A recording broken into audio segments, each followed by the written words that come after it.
Welcome to Quickshots. Welcome to Quickshots with your favourite cousins, James and Alex Fitzgerald, where we answer the questions that you send in to us. I'm going to start with one for you, Alex, this morning. Megan wants to know, what is the ongoing effect of COVID-19 on the property market going forward? Ooh, that's a great. Yeah, we always say that's a good question. I'm not saying that anymore because they're all good. All right. From here on, every question you ask us is a great question. Okay, I've said it now. I don't need to say it again. Very good. CoreLogic actually released an awesome article on the 6 ways that COVID shaped the housing market in Australia. I'll do the best summary that I can, but this is really great, and it's a good little insight into what we all sort of know to have happened in the last couple of years.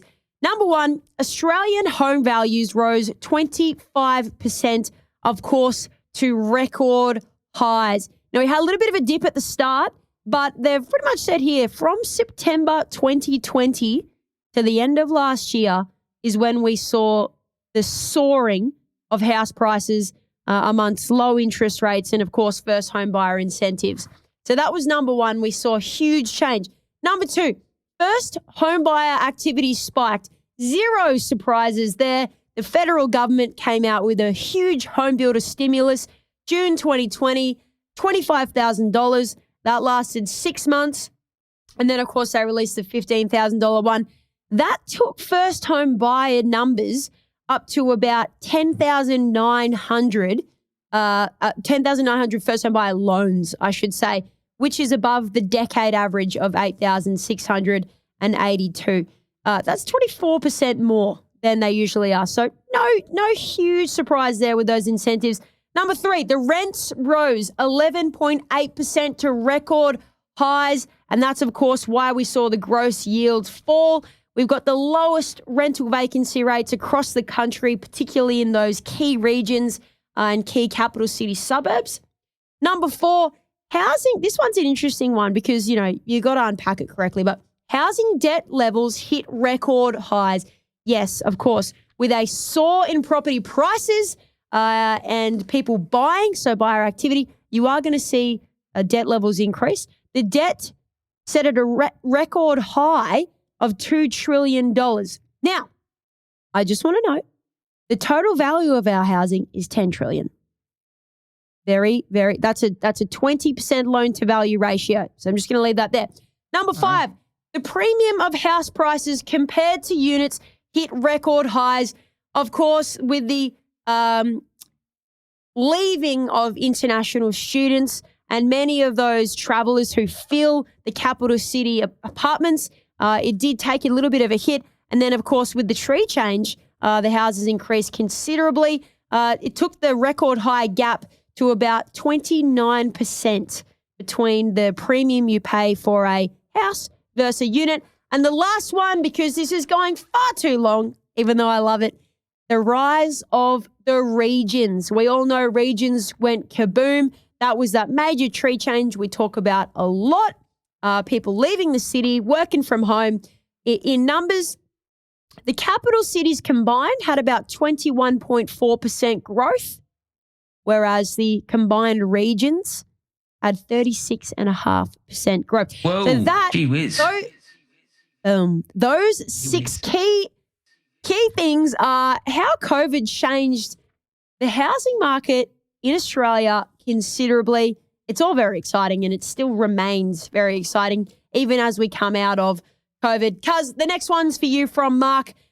How can we get around not having the equity or cash to start? And I assume he means buying our own first property. Yeah, so first of all, you have absolutely taken Quickshots to a new level there with a resourced answer. You've actually quoted a research resource. Fantastic. I have to up my game for next week. Mark, I don't have any resources to quote here, but what I would say is there's really 3 legal ways to get a deposit if you don't have one. Number 1, save a little bit more money. You can try and maybe increase your savings rate from 10% to 20% or 30%. So saving more money in an accelerated way. Obviously, it's going to be the slowest way to probably get to the goal. Second way is there are still some banks who do parental guarantees. So rather than you fronting up the deposit, they will lend you maybe 95% of the property value in place of your parents using their equity as a bit of security and collateral for the balance of your deposit. Or the third way is to partner. Maybe you've got the income, someone else has got the cash or the equity, and they can bring that to the table. You guys can work out a deal.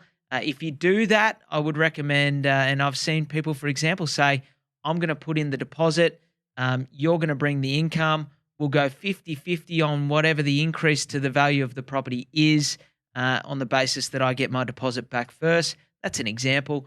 I do recommend whatever route you go down, if you partner with someone, try and get an agreement done, no matter how close you are with the person, because time can sometimes blur the facts. So important just to get that done no matter how close you are. I'm going to throw to you, Alex, on this last one. I've Stitch up. lost my place in the chat here, Nico. There we go. It comes from James. It's not me. It's another James. Wants to know, what is the best price range for returns when investing? Thank you, not James. Genuinely not James. Yeah. All right, I'm just going to wing this one, and then you're obviously feel free to add anything that you like. It's What is the actually best not price my range? question.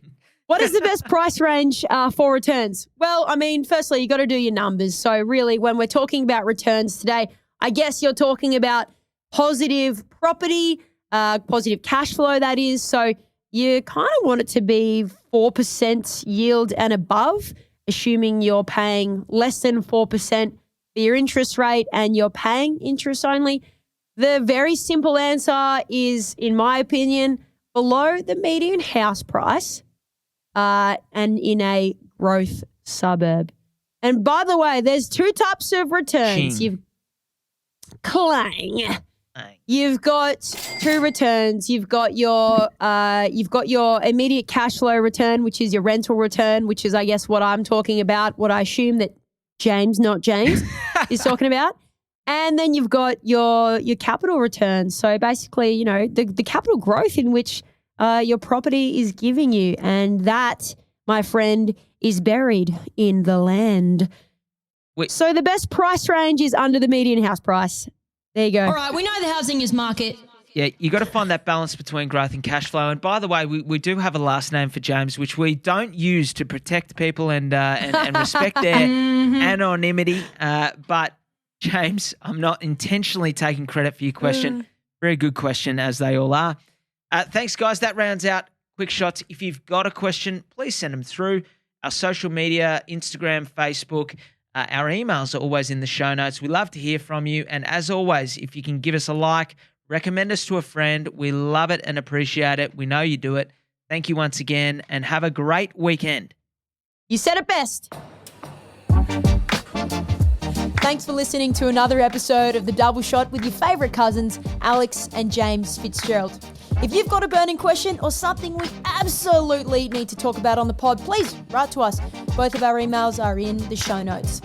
For little real estate tidbits and a little bit of banter, okay, a lot of banter, you can follow us on the gram. Our handle is thedoubleshot.podcast. That, my friends, is thedoubleshot.podcast. Until next time, think of us when you sit back and sip your next double shot.